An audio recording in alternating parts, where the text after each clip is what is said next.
Modi బలమేంది, Modi బలగమేంది, BJP అంటే అర్థమేందో ఇవాళ ఆంధ్రప్రదేశ్ మిత్రులు ఆలోచన చేయాలి.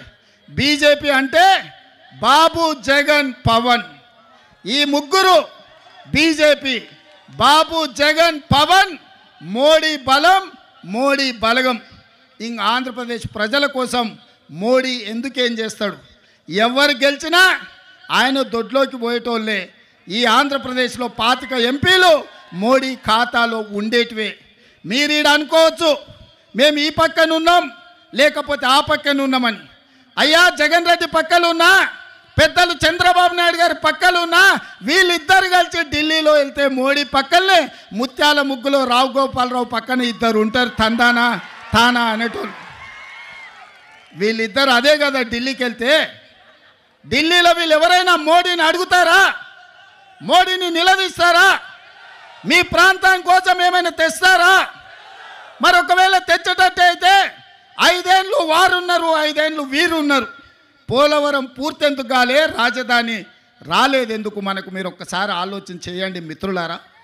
వాళ్ళిద్దరూ పాలన చేసే నాయకులు కావాలనుకుంటున్నారు, వాళ్ళిద్దరూ ప్రశ్నించే గొంతులు కావాలని అనుకుంటలేరు మిత్రులారా. ఇవాళ అందుకే నేను అబద్ధాలు చెప్పదలుచుకోలే, అలవి కాని మాటలు మీకు నేను చెప్పదలుచుకోలే. వాస్తవంగా మీకు కావాల్సింది పాలకులు కాదు, మీకు కావాల్సింది ప్రశ్నించే గొంతుకలు. ఎందుకంటే ఈ ప్రాంతం సమస్యల మీద జాతీయ స్థాయిలో నిలదీసే వాళ్ళు, నిటారుగా కొట్లాడే వాళ్ళు కావాలి. వెన్నెముక లేని నాయకత్వం మీ సమస్యల్ని పరిష్కరించదు. నిటారుగా నిలబడి కొట్లాడే నాయకత్వం మీ సమస్యల్ని పరిష్కరిస్తారు. అందుకే మీరు ఒక్కసారి ఆలోచన చేయండి. 78లో మొదటిసారి వైఎస్ఆర్ గారు ఎమ్మెల్యేగా అయిన తర్వాత మొదటి రౌండ్లోనే మంత్రి అయిండు. ఎన్నిసార్లు అధికారం వచ్చినా వైఎస్ఆర్ గారికి అవకాశం రాకపోయినా ఈ 3 రంగుల జెండాను, ఈ కండువాను కప్పుకొని గాంధీ కుటుంబానికి అండగా నిలబడ్డాడు. ఎవరి దయాదాక్షిణ్యాలతో ఆయన అధికారంలోకి రాలే. ఆయన నడిచిండు.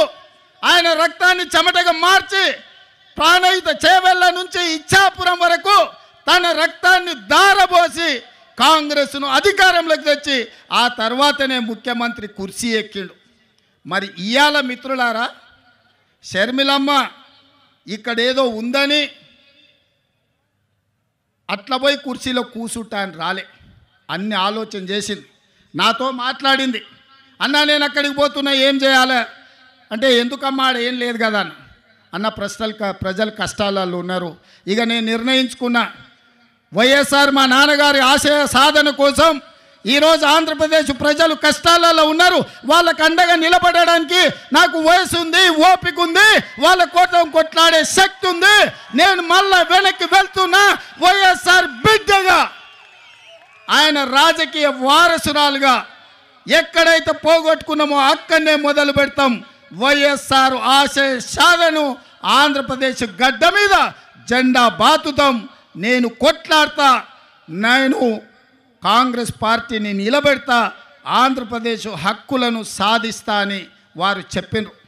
వారికి తెలియదు అనుకుంటున్నారా ఈ ప్రాంతంలో ఎన్నికల్లో నెగ్గడం అంత ఆశామాసి కాదని? అచ్చోసిన ఆంబోతులాక వాళ్ళిద్దరు తలపడుతుంటే అది తెలియదని షర్మిలమ్మ రాలే. షర్మిలమ్మ ఆలోచన చేసింది, కఠోరమైన నిర్ణయం తీసుకున్నది.